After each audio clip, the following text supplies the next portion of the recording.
Ta-da! How do you get a king-sized bed, dinner seating for 8, and loads of storage in the back of a van? We'll show you.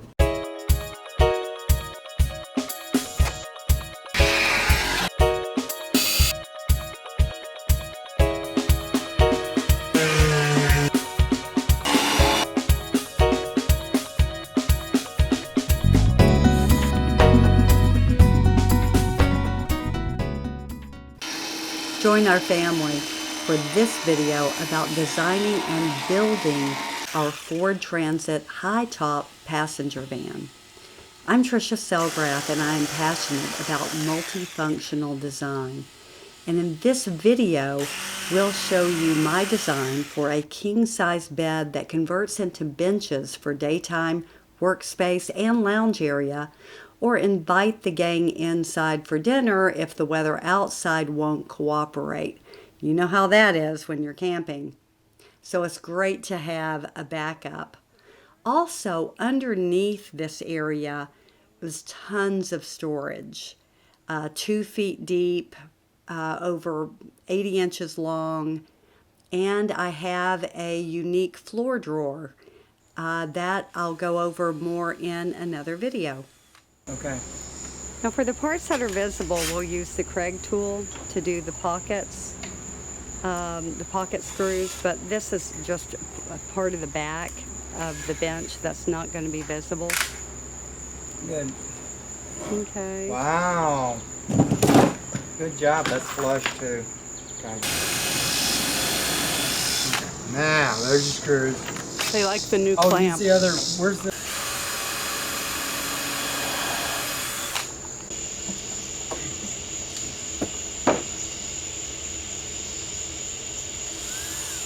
Okay, try to lean back so the camera can see what you're doing.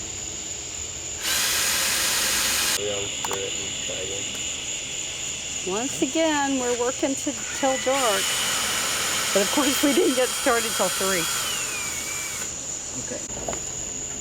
Okay, there's the part that goes around the wheel well.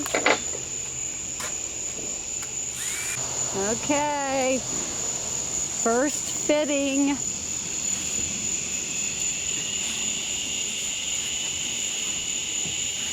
Right. If this works, then we have to build another one for the other side.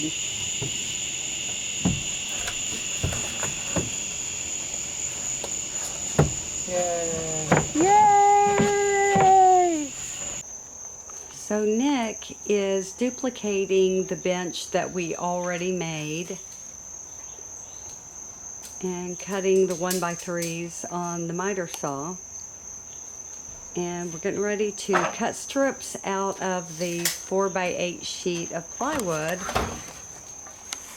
that will go on the front of the benches, and will also form the floor on top of the drawer.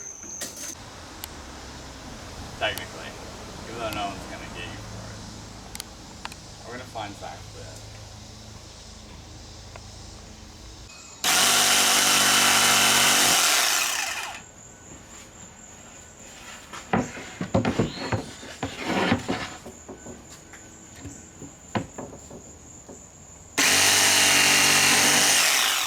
What?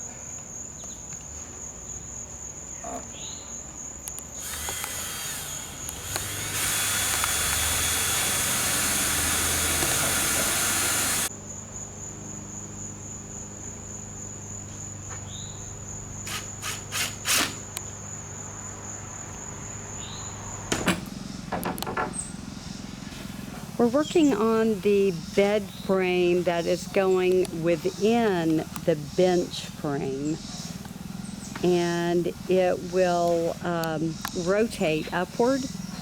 We have a long, it's called a piano hinge or a long hinge, and then we'll make little stops that it rests on.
Now that we have perfected the benches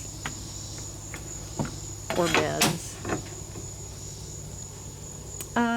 we are working on the floor or the box of the drawer. Here we got the drawer inside, okay? And what Randy's done is taken a big clamp and clamped it on either side, and now he's going to screw downward into the side of the box. Right. And he's just kind of marking it out to place the screws evenly throughout. Okay. And I'll drill first, of course. And he's going to drill first. Okay, so obviously the bed slats, which I knew in advance, are too wide. Okay, so they do have to be cut off. I'm going to go get the mattresses and try it out. I was just testing it out and it feels great. Here's with the purple mattresses on top. I realize the seam in the middle is not ideal. I'm going to work on making sure that that stays joined. We'll have stops on either end. This will be a cabinet that'll come up, and then we'll have a cabinet that comes up high enough to stop it on the other end. Plus, I don't know, just maybe something like Velcro or something to keep those stuck together. I'm going to see how heavy it is by sticking this under that ledge and raising up the whole bit.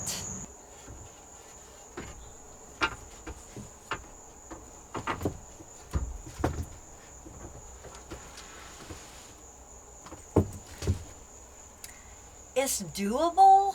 I think I want those little hydraulic, I don't know what they're called, lifts,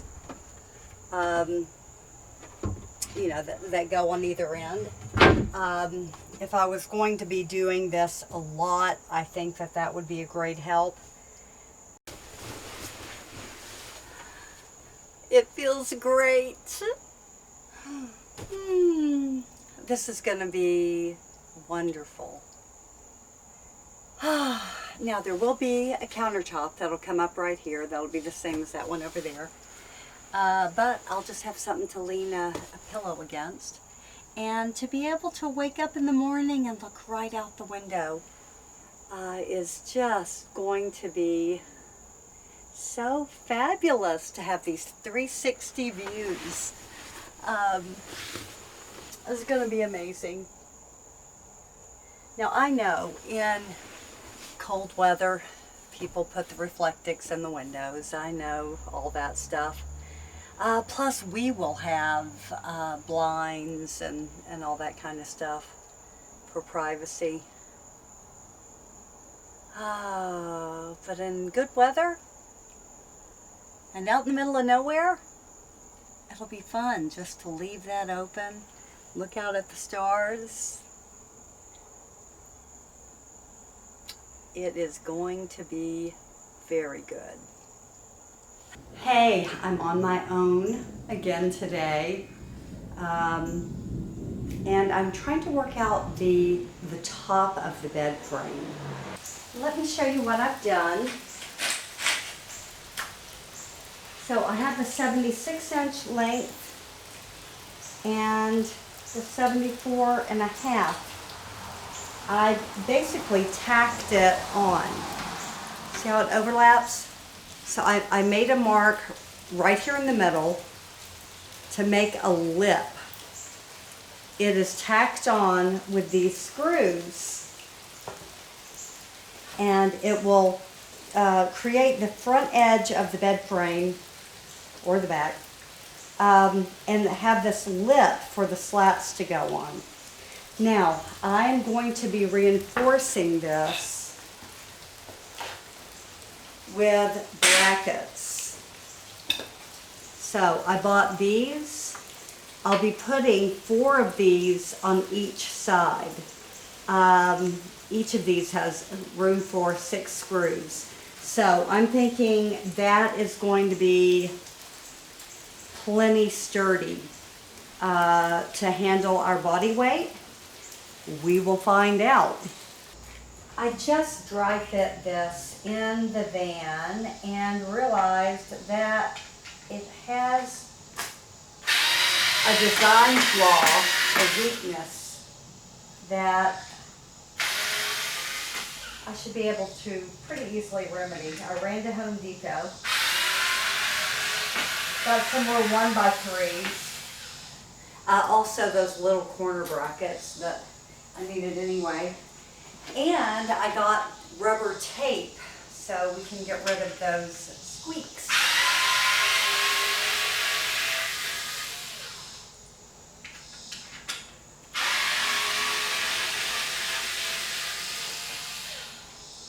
Now just on this front edge, I'm going to replace this 1x2 with a 1x3.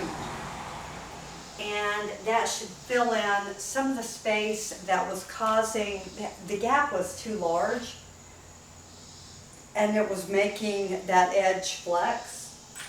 And so hopefully this will do the trick.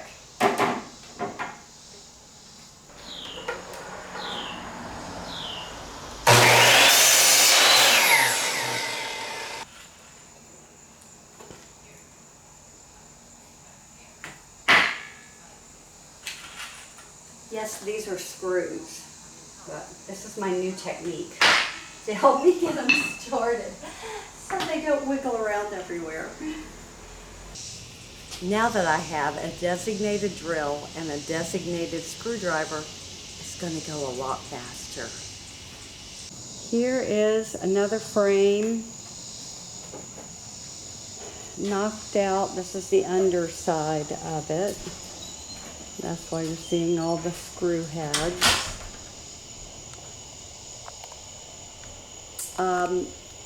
The screws in this case really are just kind of holding it together, but it will need those corner brackets all the way around in order to really strengthen it.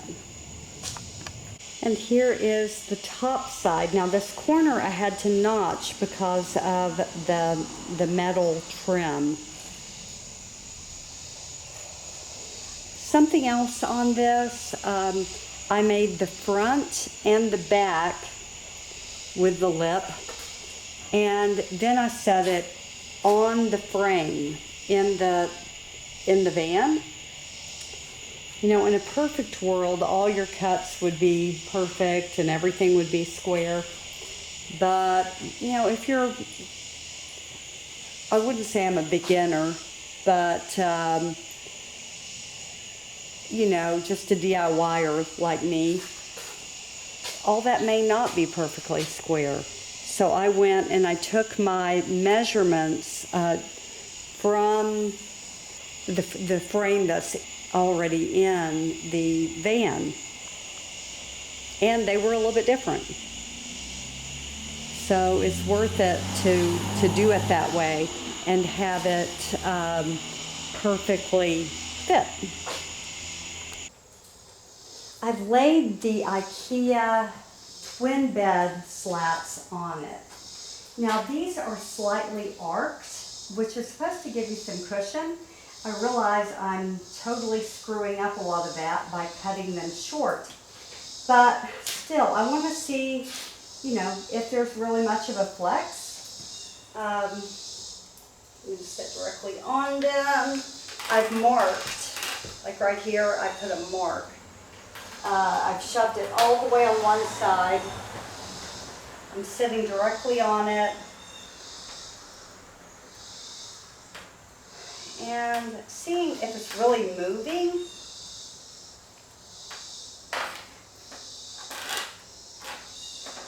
I can't see that it's really expanding that much. I was going to give it a little extra room, you know, in case it does want to expand a little bit. So I didn't want to cut it, you know, totally snug with this. I'm going to give it, you know, like an 1/8 to 1/4 inch to move around in here. Except I am going to have to tack it down somehow because this is, the whole thing is going to lift up.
You know, I can tell right now, if these are this creaky,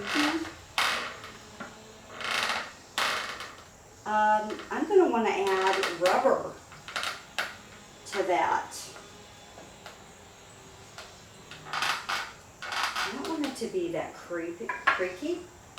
Yeah, that's wood on wood sound. So, that has to be figured out.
So my expertise is design, not fabrication.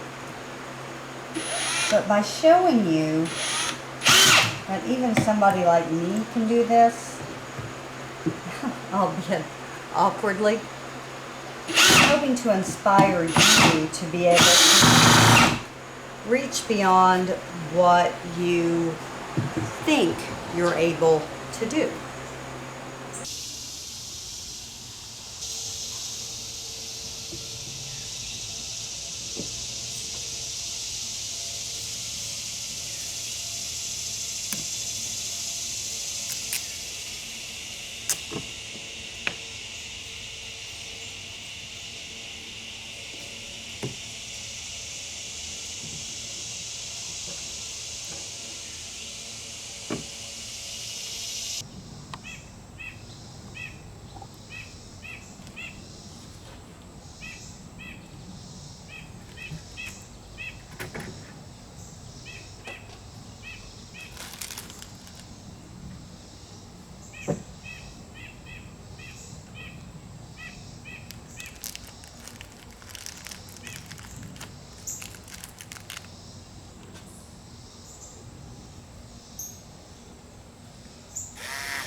Ta-da!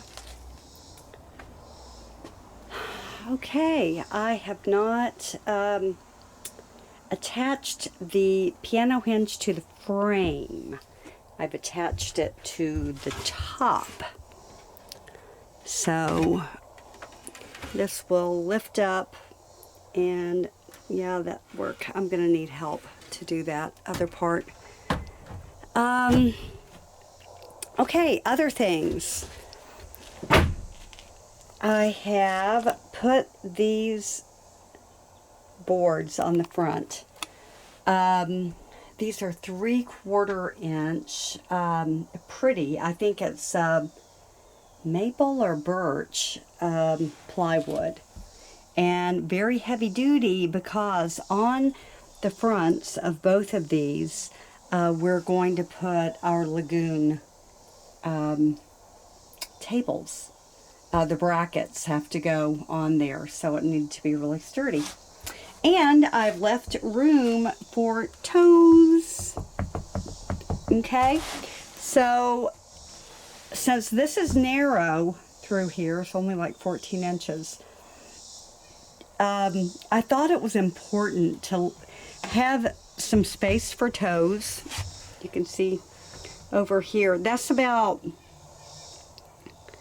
5 inches probably, maybe 6 on the other side.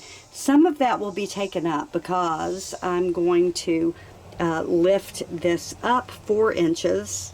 That's how big this gap is. I'm going to lift it up 4 inches. I'm going to put ventilation on it, on the vertical wall, I've decided. And then I'm going to do a little shelf that extends out from it, where my hand is.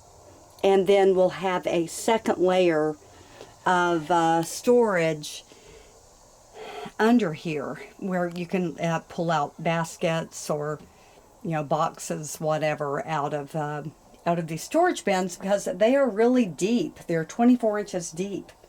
So over in there, I've marked that's going to be the electrical, way down deep there. And over here, eventually we'll have a big water tank that will also balance out the weight. So, moving on. No more squeak. You don't want your bed to squeak. Ta-da! Okay, just waiting on my other 2 mattresses. Also, I've been working on putting in this laminate edge. This is red oak, real wood. This edge on the red oak 3/4 inch plywood. Now this has the stain on it, has not been clear coated yet. But that edge, you know, it just really cleans up everything. Here's one that hasn't, you know, the edging has not been put on this yet. I tried to, you know, I just painted it, but frankly, I mean, the edge just makes it look so much more finished. And it'll look even better once I have it clear coated. It isn't finished, but this is a sneak peek of how the beds and benches ended up. So this is in bench form, and then you just add these 2 pieces in the center when you want it to be a king-size bed. These benches are 76 inches long, so plenty of room. We'll have 2 lagoon tables that will come together and create dinner seating for 8. Plenty of storage on both sides. We will have a 30-gallon water tank under there, and a lot of storage all on top of that. Hopefully you've gotten something out of this video. Please hit the like button. Ask us any questions that you have below, and we will try our very best to answer them. Hit the subscribe button to follow the entire van build and our adventures to come, and we'll be able to see if these designs work out in real van life. Hit the bell icon if you want to be notified whenever we upload new videos.